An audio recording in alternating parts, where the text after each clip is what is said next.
Thanks for that, Tom. I'm going to move on to two questions from Tim C. One is about beings in MPMR. The other is pets in MPMR. So we're going to do the beings in MPMR first. Tom, are all beings in the non-physical aware that reality is virtual? Or is there ignorance of the nature of reality? And is that a local PMR phenomenon only? Oh, no, there's a pervasive ignorance of the nature of reality in almost all reality frames. It's not just that here in our PMR we are unaware of it. The big picture is elusive to people who aren't grown up yet, no matter what reality frame they're in. Okay, so now the people that, let's say, are in a very loose rule set frame, for all, it's like the fish doesn't recognize water, right? Fish don't particularly realize they're swimming in water. It's just the medium they exist in. So it just is like it's always been there. It always will be there. They don't really think about water.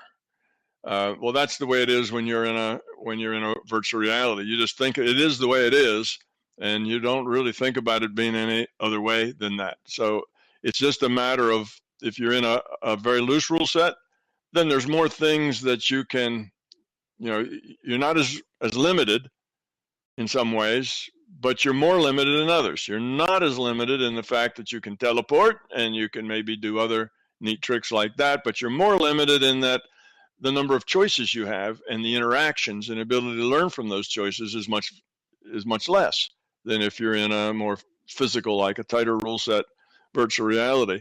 So they're just different.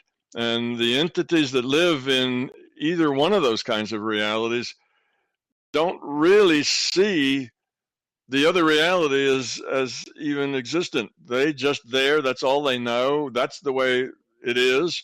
And they're not really thinking about a big picture. What does all this mean? What's the purpose? Why am I here?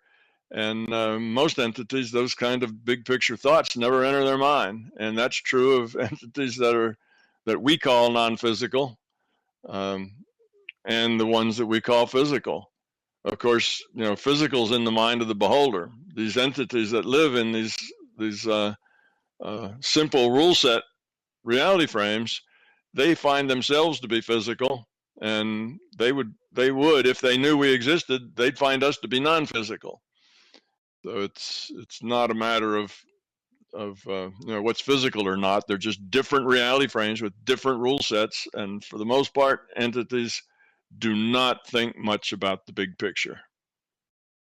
Okay, so that's beings. Then what about pets? Now, Tim is going to use the example of a dog, but I'm assuming it would be the same for any animal. Since dogs do not have any cultural filter to use when leaving PMR, such as a bright white light or a tunnel, what is it like for, say, a dog when they do leave the physical? That's interesting that I should get that question. I had just been asked recently the very same question by somebody who had lost a pet, and they wanted to know what was their pet's experience. So when I first got that, I kind of shook my head and say, well, I don't know. I'm not a dog or a cat or a horse. But then I basically went to the system. I took their animal, and I said, okay, I would like to feel that animal's feelings, feel their sense. Are they upset? Are they frightened? Are they mellow? What's their sense of their temperament and their feeling from the time that their avatar stopped functioning, to wherever they are now. And this was an animal that was only, let's say it had only been a few days, maybe a week since this animal had died. So I did that, and it's the first time I had done that. So otherwise I would have told you, well, I don't know. I'm not an animal. I don't know exactly what they would feel, because it's not my experience. If it's not my experience, it's not my truth. I could maybe intellectualize it, but that's just me making things up. So I actually did, just a few days ago, experience what it's like for an animal to make this journey. So it's just interesting that I do that, yesterday, and then today you asked me this question.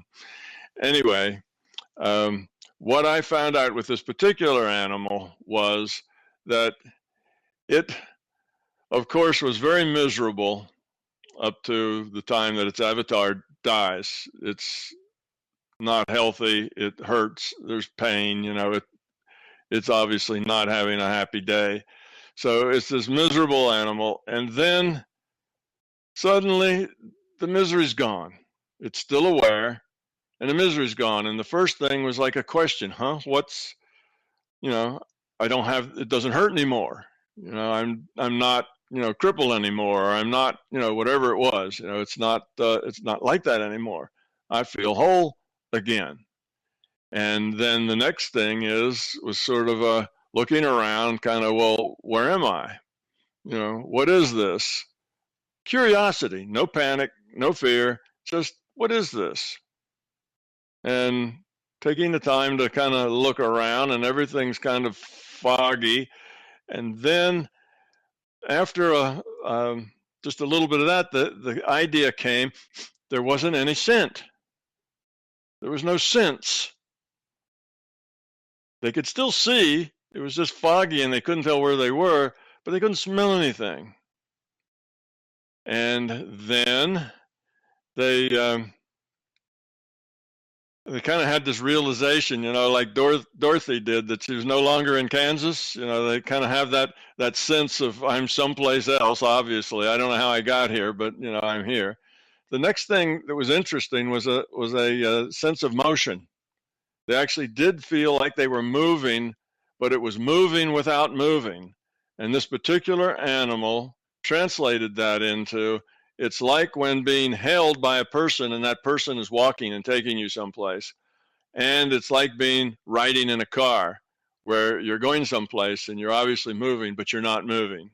You're moving, but being still.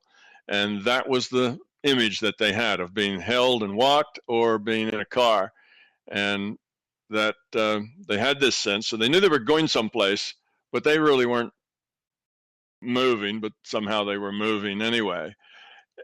The memory they had of their past family, of where they lived, what they ate, all the rest of that was degenerating very quickly. It didn't take long. It was very quick. They had lost that. They became just interested in what they were doing and now where they were going. And within a little bit of time after that, they got very interested in the destination. It started to feel familiar. It started to feel like home, like this was a good thing, that was going on, whatever it was and wherever they were going. And then they got into a sense of kind of peace, and everything's okay, and acceptance. And that's where they stay for a while, which then I kind of backed out a little bit, not just from that experience, but to see kind of a more general experience. And it seems like that, at least in this individuated unit of conscience to which this particular critter belonged, they don't just reincarnate quickly. They take some time just to, I don't know, decompress, just to kind of be in a warm, safe, nice spot. So they just kind of hang out, if you will, for a while in that bask, in that sort of a space, which builds them back up. It's like a rest, like R&R, like a person would go on a vacation, to kind of get off the treadmill for a while to renew themselves. Well, this is basically how the critters renew themselves. It's like that's their space. So they spend a little time there. And then I had some conversation with the individual unit of consciousness, some changing or just passing ideas back and forth. And this particular animal, being a domestic animal, was going to have to be placed carefully rather than just haphazardly, because it had been on a path that, if it got reincarnated, let's say as a feral cat in some, awful place, it wouldn't have coped. It wouldn't have done well. It was kind of past those experiences onto choice making of another type, of a more sophisticated type. So that wasn't a good experience for this particular critter. This critter would have needed to be in another supportive kind of relationship-centered environment, whether it was relationship with other critters or with people or both. That wasn't so as important as long as it was a one where choice making was the key thing, not just staying alive. So that was and until that situation came up, then it was just going to sit there and kind of bask in this feeling groovy, you know, kind of a place. So that was, and then the question was, well, you know, what are they going to do next? And my answer was, well, I don't know. That hadn't been decided yet, because they do have this kind of R&R time where they recharge before they go back in, because once they get back into the physical reality, they're kind of always sort of on. They're kind of tense, and you know, life is chancy and sometimes difficult, and this little time they spend between lives is kind of a recharge time. So I would not have thought that was kind of a new idea to me. So I can answer that question. Well, I guess I just did, and only because yesterday I took the time out to do it. I mean, I guess you were talking about our friend's cat Isis there, Tom. It's been a very sad few months, actually, for losing pets. You obviously lost Strider and another beloved pet recently. Animals do play a very important role in our lives, so it's nice to know that they actually do have a nice experience moving on. So that's very comforting for me and for a lot of others. Okay, we're going to go back to Faith. Faith, you have another question? Yes. Hi. Thank you.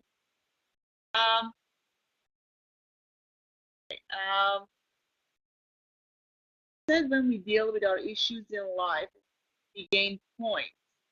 Please clarify. What do you mean by gaining points? Do we get more choices, or do we are given more option as a result? Okay, the last part dropped out, but I got the first part, so let me do that. And if I fall short, then we can try to get that last part. But the voice just dropped out toward the end. What do I mean by you know, gaining points? Well, the gaining points thing is just a metaphor that plays on the virtual reality video game, which you know, you level up. Basically, you go from a level 10 to a level 12 or something, because you've had more experience. So it's just a metaphor making a play on that. You don't really get points. What you do is you become a lower entropy consciousness is what happens. And as you become a lower entropy consciousness, you have a larger decision space, which means, yes, you get more choices. You live in a bigger world. The more fear you have, really the less choices you have. The fear tends to create constraints. Beliefs create constraints. Ego creates constraints. Love and growing up gets rid of constraints. So the more constraints you get rid of, then the bigger reality that you live in, the more choices that you have. And that's kind of what I mean by leveling up, or, you know, getting points.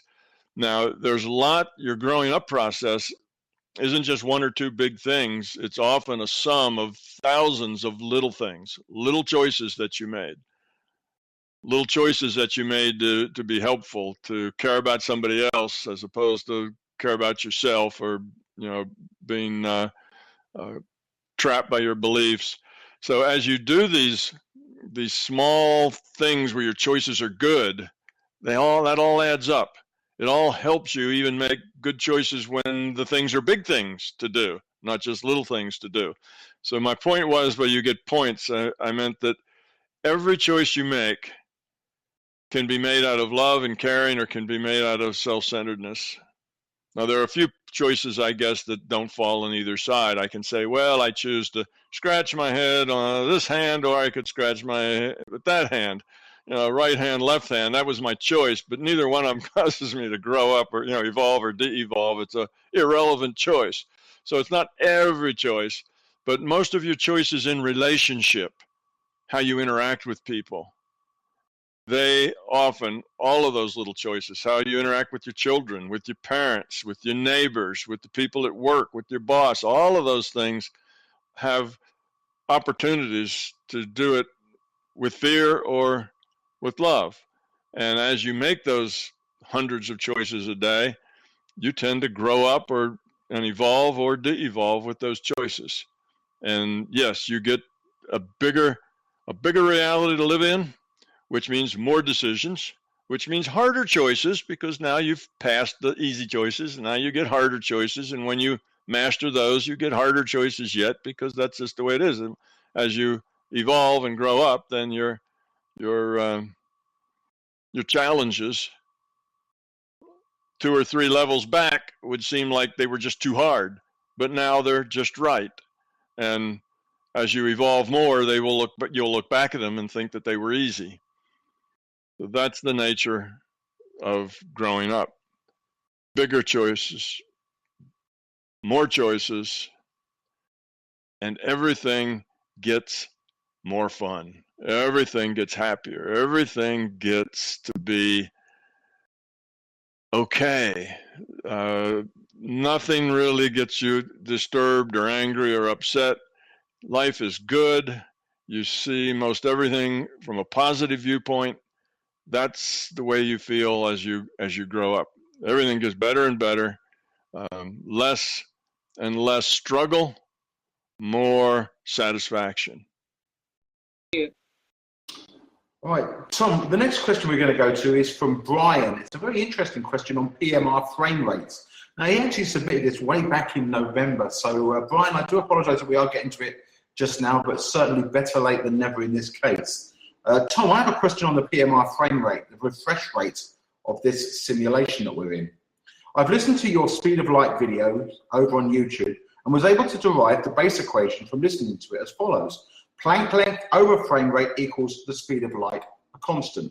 Since 2 of these values are known, the speed of light and the Planck length constant, then should it not be possible to determine the third variable here, which is our PMR frame rate? But I'm having a hard time locating this value, or perhaps if even anyone has actually taken the time to calculate this in terms of a more precise value. I would guess that you have performed this calculation. So if so, what is the value of our PMR frame rate? And is it possible to get this value in the usual units, such as the frames per second, that we would typically use for our TV screens or computer monitor frame rates? Sure. It doesn't necessarily have anything to do with Planck length. The way you determine the speed of light in our virtual reality, but in general, every virtual reality has a maximum speed. It's just the nature of a virtual reality that you're going to get a top speed in that virtual reality. The smallest unit of length we'll call a Planck length, and since we have a 3D reality, then we have a smallest unit of volume, which would be a Planck length cubed if you want, but now we're just being very general, and these are more metaphorical than they have to be precise.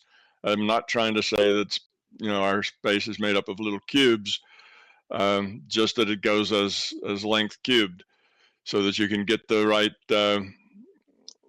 math here and get the right number out. So you have a Planck length and you have a Planck time. Okay? And those are basically the resolution of our reality frame in distance and time. So the smallest chunk of distance you can move at a time is this delta x.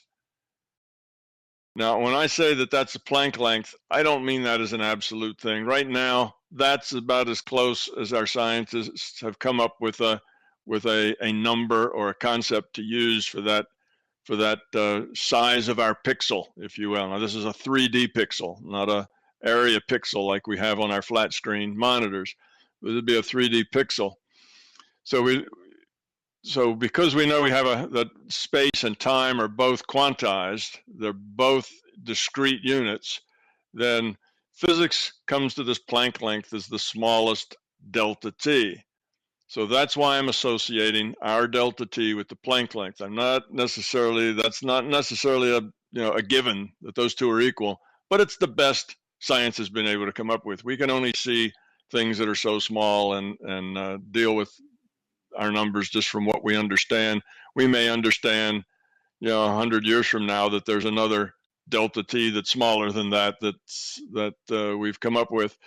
But anyway, we do have a smallest delta t, and we do have a smallest delta x.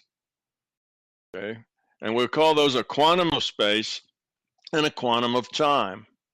Now the delta t is what you're talking about as your frame rate, okay? But that's just a t. It's a little space of time. If you want frequency, then it's 1 over delta t.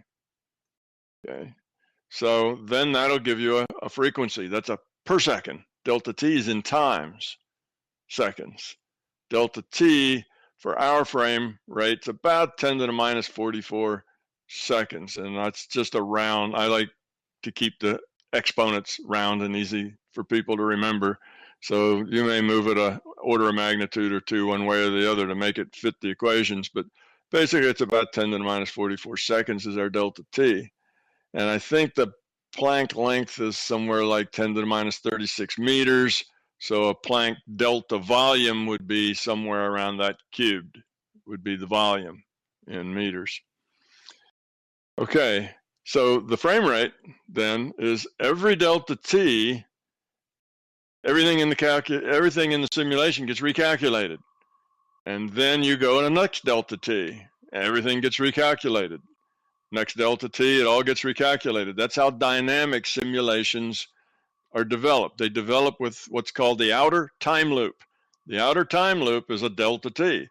And every time you increment delta t by one more delta t, by one more unit of the smallest unit, then you recalculate, say, the position of where everything is. And everything that moved, all the dynamics get recalculated. So that's the frame rate. It's 1 over delta t. So if it's 10 to the minus 44 seconds, you know, if it's 10 to the minus and 1 over that, then it's 10 to the 44 seconds. So that's a pretty high frame rate for our virtual reality here. But that sets the resolution, you see. That's what's important. It sets the resolution. Now, what that has to do with the upper speed limit, like I say, every virtual reality has to have an upper speed limit. The World of Warcraft has to have an upper speed limit. So does The Sims. What it is you have a delta t divided by a delta x. That's a velocity. Nothing can move through the virtual reality any faster than moving 1 delta x every delta t. Okay, now you could say, well, what if it jumped 4 or 5 delta x every delta t? That would be teleporting through your virtual reality. That would be disappearing at, you know, at this x and moving 5x over and reappearing. Well, unless you have a virtual reality where teleporting is allowed, then that's not, you know, that's not allowed here. You have to move continuously or through contiguous points to get to where you're going. And if you have to move through contiguous points to get you where you're going, then you can only go as fast as 1 delta x for every delta t. That turns out to be the speed of light. That's why virtual realities have upper speed limits. And we're no different. Ours is the speed of light. If you looked at the resolution of World of Warcraft, you could compute what their, you know, upper limit was in that virtual reality. It's as fast as anything can move in that virtual reality. So that's kind of the relationship of frame rate, period, 1 over the periods of frame rate, and the fact that our reality is pixelated. So this reality is a bunch of pixels. As long as it's digital, it has to be pixels. It can't be continuous. Things that are continuous are really too hard to deal with. You can't model things well that way. Making it digital is a much better way to model. Now, if you saw that speed of light, you realize that the delta t and delta x then give the overall resolution of our reality. And no programmer would have a virtual reality running at a smaller delta t and a smaller delta x than they needed, because the smaller these things are, the more computation it takes, right? If you have to recompute something every millionth of a second, you're going to do a lot more computations than if you only have to compute something every tenth of a second. So the smaller your delta t is, the more calculations you have to do. So entities too, who make virtual realities, don't want the resolution to be any more than they need the resolution to be. Otherwise, they're just making more computations, and it doesn't get them anywhere because they don't have to have anything that accurate. Okay, so what, 300 or 400 years ago, we didn't see tiny things. Best we had was maybe a magnifying glass, for seeing tiny things. I'm not even sure when the microscope was invented, but even then that improved things a little bit. So there wouldn't be any point in making this reality with a very, very small delta t and delta x, only what it required for the throughput. Now, of course, that depends on how much throughput you've got to burn. How fast is your computer? You see, that's another consideration. So if you want to give this reality more resolution, because now we're smashing atoms, over at CERN, and we need much finer resolution, well, what you can do is you don't want to change C, because awful lot of stuff and how this reality works depends on that constant. That's one of the fundamental constants we've got here. And if you change that around, you're going to change a whole lot of other relationships that's going to mess with your physics here. So you want to keep that close to being constant. But the situation's digital. You just can't pick any value for delta t. It has to come in these little chunks. You can't get something that's in between those chunks, you see. So you have to make a smaller delta t and a smaller delta x. So the delta x over delta t, the speed of light, that ratio stays about the same. But it's impossible to do it precisely, because you can only move these values of delta t and delta x one chunk at a time. You can't move them a half a chunk. So you're not going to make that value of C be exactly the same to 25 decimal places. That's going to be too hard. So what you do is make it close enough that nobody notices. And that evidently isn't too hard. So that's why we've seen the speed of light change occasionally to a greater degree than the error in the measurement. And that should have happened sometime around the late 1800s, when science was starting to dig into things a bit. 1900s. So anyway, that's maybe more than the question deserved, but it was a long time coming, so I guess we give him a good answer. It was a long time coming, Tom. I found another one actually. Channel 79 from the forum sent another question in back in November, so we're just getting around to that one as well. So hopefully you give him a reasonable and acceptable answer as well. Tom, it's understandable that some crimes in the LCS go unnoticed. So I'm thinking about an idea where a state of being automatically alarms the system of itself. To clarify, if an IUOC or a free will awareness unit is being attacked, or say is in a helpless situation, such as being permanently trapped somehow while being unable to contact anyone, that individual is most likely in a state of panic. Some of those situations may require interference with, and should at least be noticed or known by the system. The idea then is for every unit of consciousness to automatically broadcast their state of being to the LCS. A security part would be able to sort the states of being in terms of medical urgency. My question then is this practically feasible, or would it even be desired at all? Well, something like that, but not quite that precise and not quite that organized, does take place.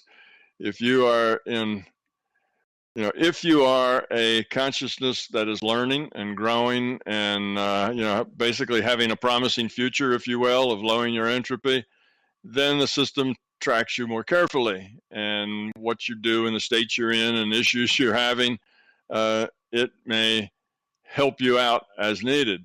If you're not growing and the probability is you're not going to decrease your entropy any. Matter of fact, you might even increase it a little bit because you're making a lot of bad decisions and so on. The system does not track you very much. It just lets you deal with whatever it is you need to deal with, and hopefully you'll grow up from whatever that is. So there's kind of an uneven helping system already there. but it's not, it's not evenly focused on every IUOC. There's lots and lots of IUOCs. If you start with the bumblebees and the birds and insects and work your way up, there's an awful lot to keep track of there. And it's probably just not too practical to try to track all of that. So instead, you just track that part that seems to be working out well for you, that part that's being productive, that part that is, growing up. So you spend more of your energy tracking that, and the rest of it, you kind of let it go to its own devices, or sporadically. It's like management by crisis, I guess, in a way. If there is a really major crisis someplace, then that would draw attention. But if there isn't, then there's really nothing to draw attention. So it's an uneven thing. So yes, something like that is in effect, but it's not like you say. It's not a universal system. The system wants to get as much bang for its buck as it can. So it does that. It expends those resources required to optimize its growth. And that doesn't necessarily mean spending resources on every possibility. So that is already there and does work that way. Now, those people who kind of have the attention of the larger consciousness system, they will tell you that they appear to have a charmed life, that as things happen, like accidents or other sorts of things, just miraculously something will happen that will take them out of harm's way. And not only does that happen once, but it happens sometimes multiple times, sometimes even regularly. They find that circumstances just work out such that they miss the big pileup out on the interstate because, as they were going to get on, they noticed something that they needed to do, so they stopped, and then they got on later, and now just in front of them is this 300-car pileup that they would have been right in the middle in if they just hadn't had this intuition they needed to stop and check their tires, or something else like that happens. And people lead what they call charmed lives because the system does take care of them and keep them out of trouble and keep them alive so they can keep going on. So it works that way, but it's going to pay more attention. The more valuable its assets are going to get more of the attention. That's just being efficient. Don't feel bad if you feel like you're getting left out. That's not the point. You're just wherever you are, and you just keep growing up, and eventually you'll be different. So it's don't compare yourself with others. Just be who you are and do the best you can. That's all it takes to be one of those that's successful. To be successful, you don't have to have an entropy less than this. It's not graded like that. To be successful, you have to be doing well with what you've got, whatever that is that you've got, at whatever level you are. If you're doing well with what you've got, you're making good choices, you care about your choices, then you'll get the help that you need. Perfect, thanks, Tom. The next one's from Mikhail Gruszka, who's over in Krakow, Poland. He sent us an email. He said, Keith and Donna, listen, I was positively surprised to see my question asked in a recent Fireside chat. Glad we still have the ability to surprise you there, Mikhail. I wanted to thank you, and especially Tom, as I found the answer totally satisfying. During that same Fireside chat, someone also asked Tom about dreams, and it reminded me of something that I also wanted to ask Tom one day, if it's possible. So here goes. You're going to get that one day today. I know that normal dreams can still be useful for growth, yet having some experience of lucid dreaming, I'd like to be lucid as much as possible, perhaps every dream. With the help of sharper awareness and support of my intelligence in such a state, I believe it would be very beneficial to my growth of understanding. It bothers me after waking up when I realize that I was just on autopilot in those dreams. I wonder, however, is all-time lucidity really a good thing, or is that just my ego's point of view? Is it desirable to be lucid most of the time, or is it even possible? Tom, are you lucid all the time in dreams, or do you also experience bizarre dreams where you simply don't know that you're in a dream reality at all? As in all things, balance is important. Okay, it's probably not a good thing that all your dreams are lucid. Dreaming has a value of its own, just regular dreaming, not lucid dreaming. When you're dreaming and you say on autopilot, what that really means is that the choices you're making in that dream are your choices out of your being level, not out of your intellect, because your intellect is disengaged. That's what you mean by autopilot. Well, the fact that you're making choices out of your being level is a good thing. You know, you can look back at those dreams and see how you acted. What were the choices you made? And that's you. That's the way you are at the being level. So you get a chance to go interact in a situation where your interaction is only at the being level. Whereas here in this reality frame that we're in and you're awake, you interact and you almost always interact through your intellect. Well, that intellect, you know, is often an image of you. It's your image of yourself is basically where that intellect is. And that intellect can confuse you, can tell you whatever you want to hear, can tell you you're really doing a great job. And yes, you really should be angry at that kind of a situation because those people deserve it. And your intellect will justify anything it is that you really feel like you want to do. It's a great justifier. Whatever you do, it can find a reason why that was really the best thing to do, and you're all within your rights, and that's what anybody would do. That's one of the jobs of your intellect, is to make you feel good about yourself. So the regular dream is an important set of experiences from which you can learn, because even if you don't remember that dream, you're still making those choices and you're still learning from it. You see, your intellectual awareness isn't all the awareness that you have. It's just what you run your avatar with when your avatar is awake. But when your avatar is sleeping, you, the consciousness, are still making choices. You, the consciousness, are still learning. You're still raising your entropy or lowering your entropy based on the quality of those choices. And the fact that your avatar has no idea what just went on that night doesn't mean you've learned any less. Okay? We have to get away from the idea that our learning and our growing is only in our intellect. That learning and growing at the being level continues night and day. All the choices that we make in any conditions. So you don't want to phase that out and have all your dreams now also powered by your intellect as opposed to just normal dreams. Not a good idea, but you can use that lucid dream to help yourself grow up, to explore the larger reality. And the way that works is that once you get some facility with getting around in the larger reality, you begin to feel kind of small. You used to be big, you used to be an important person that was in charge of, a certain amount of stuff. You made these decisions, people depended on you and all of that. And then you get into the larger consciousness system and suddenly you realize just how small you are, how large this system is.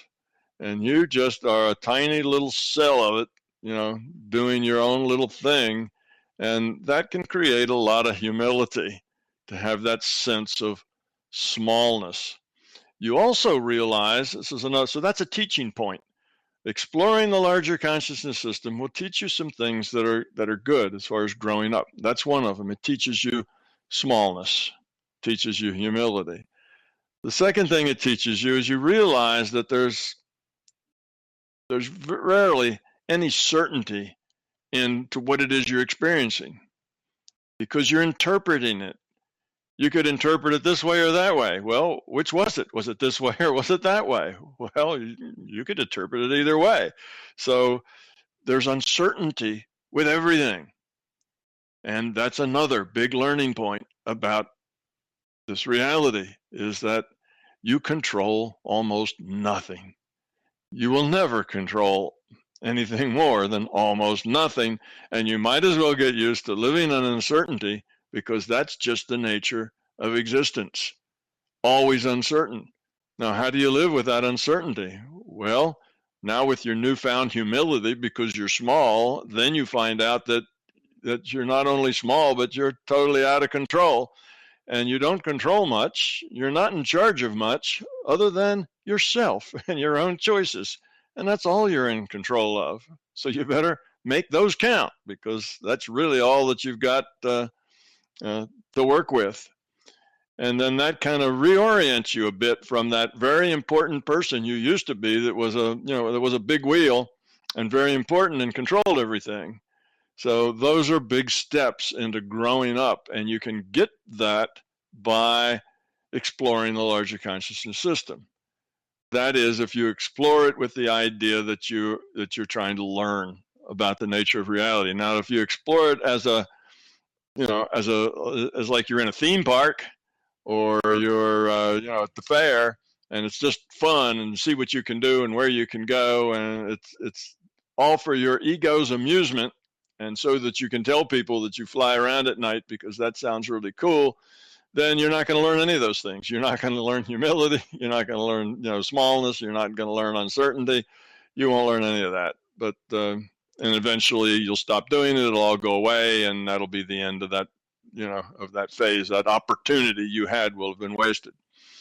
So you can learn a lot from those lucid dreams, because it gets you out in that larger consciousness system, but only if you really are trying to learn something about the nature of reality. So I'd say, yes, go do it.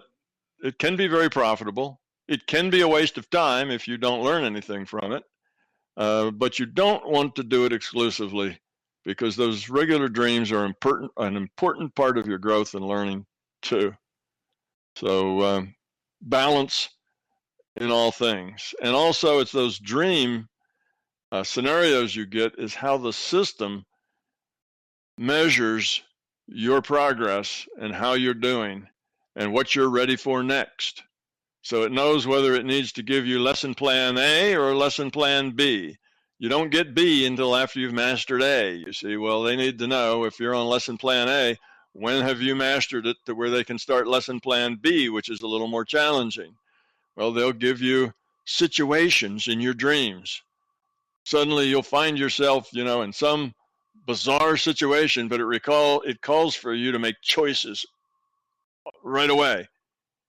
You have to make choices. What are you going to do? You're going to run out of the burning building, or you're going to try to go upstairs and save the people up there? What are the choices you're going to make? And you make those choices, and because you're always making them at the being level, the system knows exactly what you're made of at the being level because of the choices you make. So that's a way that the system knows what you might need next. Any synchronicity it might be tossing your way, if you're a serious seeker, will maybe be based on those results. If you never get into that dream state, then you're going to keep the system kind of blind as to where you are and what would be profitable for you next. And you wouldn't want to do that. Thank you, Tom. Mikael, I hope we managed to surprise you again there. Next, we go to Sveta. She has a quick question for you. Not that I suppose any question or answer is indeed that really quick. Well, I don't know about the questions, but the answers aren't quick. I can pretty much guarantee that. That's true. No complaints there. I have a question. When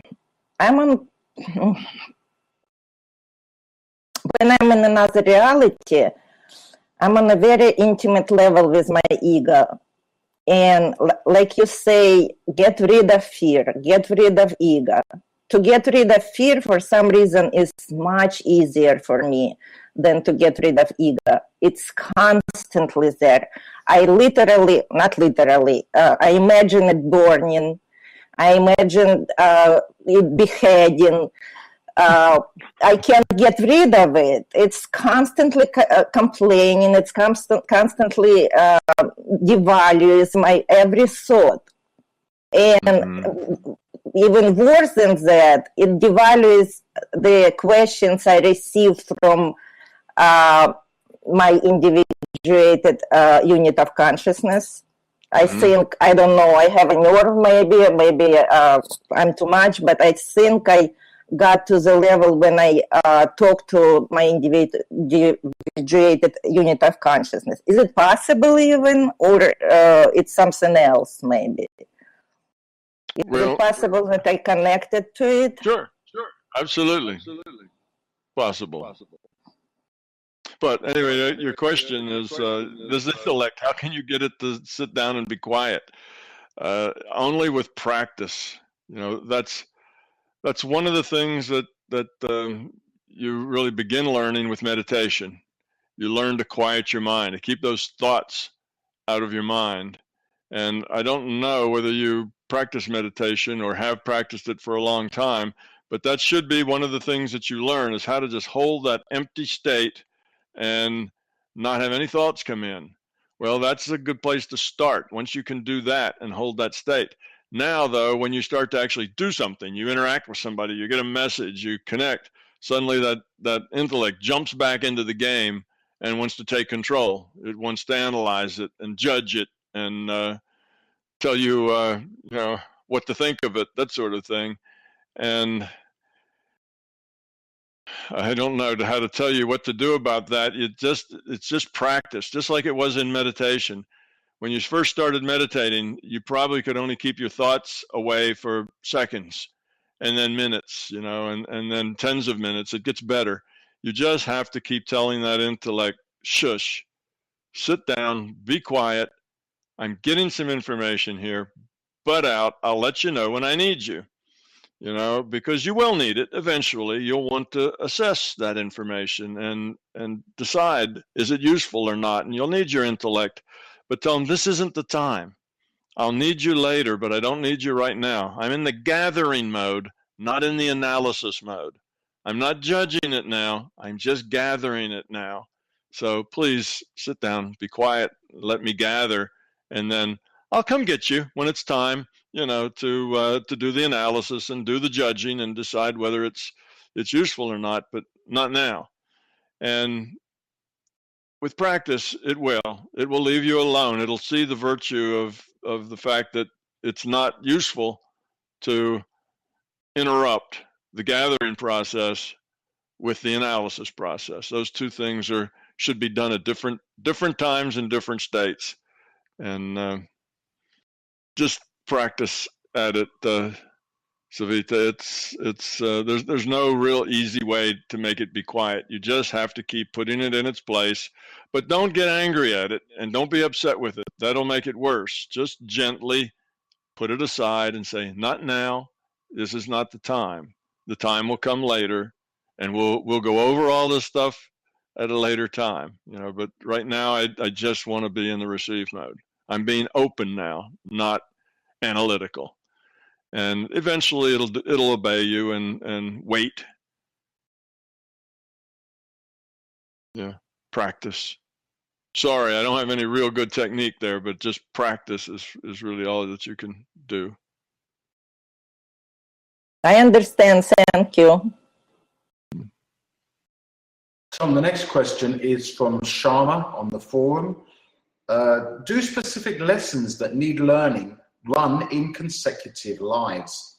It would seem logical for an IUOC to concentrate on a certain fear or further developing a part of itself over consecutive PMR lifetimes from different perspectives until that fear is abolished or lessons learned at the being level. I've heard Tom say his last few lifetimes were preparing him for writing MBT, so they must have had similar settings at that free will awareness unit level. Yes, I guess the question is this so? Yes, she described it very well. That is so. Your learning is not, you know, just in this lifetime. It's not you're set here with just an end goal. You work on something, and you may work on that same thing over, you know, 10 or 20 lifetimes. You may be working on a set of issues, because those issues will express themselves in 10 or 20 different ways. And you may get one way under control and it just pops out in a different way, which means you haven't really beaten it yet. So you need to keep working on it. So yes, issues will continue from lifetime to lifetime until they were dealt with. There is no, you don't get promoted to the next grade just because you're old enough. You know, it's not like our public school system. You know, well, he's 10 years old, you know, put him in this grade. It's not like that. You basically level up or get to a point where you have a bigger space and so on. you have to earn it. You have to earn every point of it. And if it takes you 100 lifetimes to get over a certain issue, well, then 100 is what it'll take. And that's how long it'll be for you to work on it. If you can get over it in 10, then 10 is all it takes. So it's not like you work hard. You know, I get an E for effort, you know, and pass me anyway because I've worked really hard. It doesn't work like that. So you earn your way all the way. There's nothing it wouldn't do to just give you something you didn't earn. It's the growth is in the learning, right? It's in the earning. When you earn it, it's yours at the being level. If you don't earn it, it's not yours. So the system can't work any other way. It's not a mean system. It's just that's the way it has to work. All right, Tom, thank you very much. Next question, J.R. Stokes 53, again from the forum.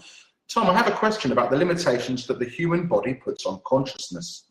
I recently watched a great documentary about a boy who was blind and autistic, also had severe learning difficulties, but he had an amazing musical talent, being able to play every piece of music he had ever heard from memory, or could also immediately repeat a piece he'd just heard for the first time.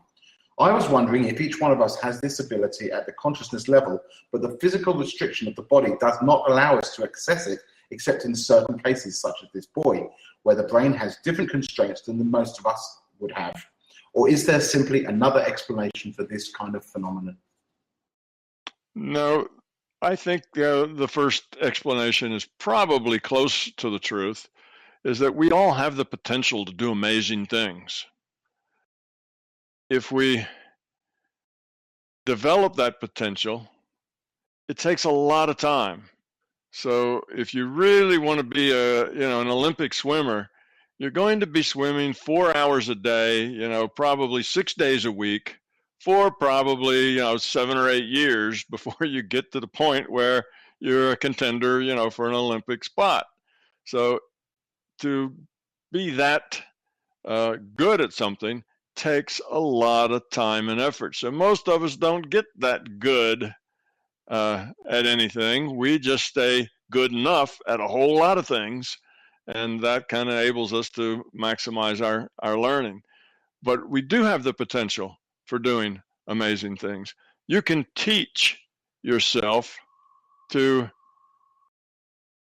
think in ways that you wouldn't think possible. You can teach yourself almost the skills of a calculator, to where somebody says, what's the square root of 3,872?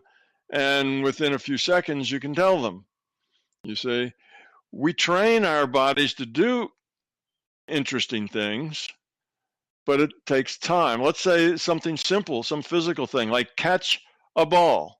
When your 3-year-old first tries to catch a ball, they're not very good at it. The ball hits them in the middle of the chest and they kind of grab at it and they miss it by a mile. They're just not able to calculate the trajectory of the ball and coordinate that trajectory with the motion of their muscles. They have to train their nervous system and their muscular system to do that. The way you train it is you build an algorithm for that. You solve that problem, just like you'd solve that problem if you were, had to write the computer code for a robot to catch a ball. You'd have to write the algorithm that looks at the trajectory, progresses the trajectory forward to where the ball is going to be in a future place and time, and then move the muscles and that get the hands to that point at that time. You see? Well, that's a pretty complex calculation. And if we had to calculate it all out, we could never do it in time. We'd be hit by the ball before we had a time, to go through the first bit of algebra. But we can train our brain to do that calculation, exactly that calculation, instantly.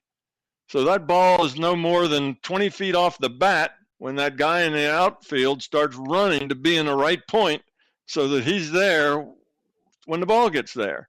He knows immediately where to go and exactly what angle to run at and exactly how high to jump so that his hand is right where that ball is, 3 seconds later, 100 yards later, he's at the right spot. You train yourself with practice to create the algorithms that compute that solution to that problem. You have to forward that trajectory in time, and the calculation to do that, your brain does it. You don't know it's doing it. You just train your body to do that. And so does any athlete. So does any ballerina. So does anybody who has an ability to make their body do things that the average person can't do. They have to train it. Well, you can train your mind the same way. You can train your mind to do square roots. You just have to work at it, and pretty soon your mind acts just like a calculator. You don't have to think about it. You just see the answer. It's not necessarily a good use of your time unless square roots is a big problem of yours. But in any case, it's interesting what you can do, with the mind, how you can develop it to be exceptional just by training it to create the algorithms that are necessary to make it function in a particular way. Well, this way, Keith, that this boy had was music. And being autistic, he wasn't using all of his mind power to do the things that other people do, because he wasn't doing those things. He wasn't engaged in those activities. He wasn't relating in the way other people do. So he had a whole lot of excess mind power, if you like, that was sitting there on idle. And if he got interested in music, he could train his brain to where it could probably read a frequency, to 6 decimal places, and he could probably, have a memory for notes and tunes that was perfect. And again, the consciousness can do that. The consciousness is a digital information system. Computing a trajectory of a baseball is a physics problem. It's just a problem of doing the calculations.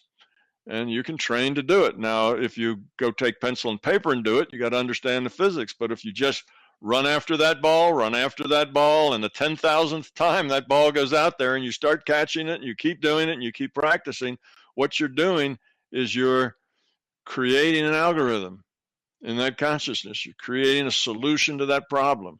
And that solution becomes automatic.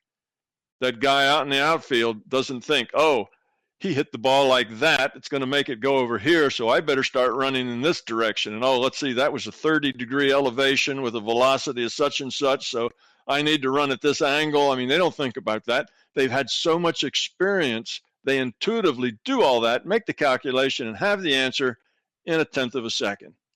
You see, the algorithm's there. They develop that algorithm through practice, and that's what we can do. So we have multiple talents. We can be, very, very unusually gifted in all sorts of things if we took the time and the trouble to do it. You too would know where to run to catch a ball if you tried it 10,000 times. You see, you would eventually get the hang of it, and you'd get good at it. And if you kept going, you'd get better at it. And if you kept going, you'd be world class. Most people don't want to put that much time into catching a ball or swimming fast or whatever. It's just too much work and too much time for too little payoff. So we just all kind of average. But some people, for their own reasons, do get into that. How do we call that? People who are autistic are sometimes called a savant. And that means they can do some amazing things with their mind that ordinary people can't do. Well, they've got extra time and attention, extra consciousness that's not engaged in the normal pursuits to do that. And if they get interested in it, then they do it and they do it and they do it. And if you do it enough, you get world class at it. And then everybody's amazed at the things that you can do. Even though you can't even pour a cup of coffee for yourself, you can do other things amazingly well. Yeah, the consciousness has huge potential and capabilities, and we use only a little bit of it. Yeah, I know we've touched on that question a couple of times before, Tom, and it's an interesting one of how the brain does work. So yeah, well, see, that's when we say it's the brain. Okay, we're giving all the credit to the brain. It's really the consciousness that's doing all the work. The brain's a virtual brain. The brain is no more. It's like the rock, or the tree. It's just there. It's ones and zeros on a computer. It's a virtual brain. But because of the rule set, everything has to work by the rule set, including, the rule set that gives you cognition, which is in our simulation, that's the brain. So if that brain is defective in neurotransmitters, then the consciousness has some constraints that it wouldn't have if it wasn't defective in, or, deficient in neurotransmitters. So if you're not a healthy person and you eat a lot of sugar and you never exercise and that brain's always foggy, well, the consciousness now has a constraint that it wouldn't have if you weren't like that. If you were healthy and fit and clear-headed, then the consciousness would have less constraints. So the body and the brain set constraints on what the consciousness can do, what it has to work with. And, that's really what we're talking about, is that it's the constraints that by the rule set that limits the consciousness. And one of those constraints, of course, is that you can't create those algorithms like catching a ball unless you do it over and over and over and over again, because that's the way the rule set builds up algorithms, you see, in our simulation, by repetitive training. So that's what it takes to do it. So the consciousness can't do it any faster because it's limited by the way the neurology works in the simulation. And the neurology works that way because that's the way it evolved to work. So the avatar always sets the limits on what the consciousness is able to do. So we're all busy doing the things we do every day, so we don't have the time to train our brains to do, nearly miraculous things, because it takes too much effort. But it's there as a potential. But because the rule set makes it take a lot of time to do it, most of us don't.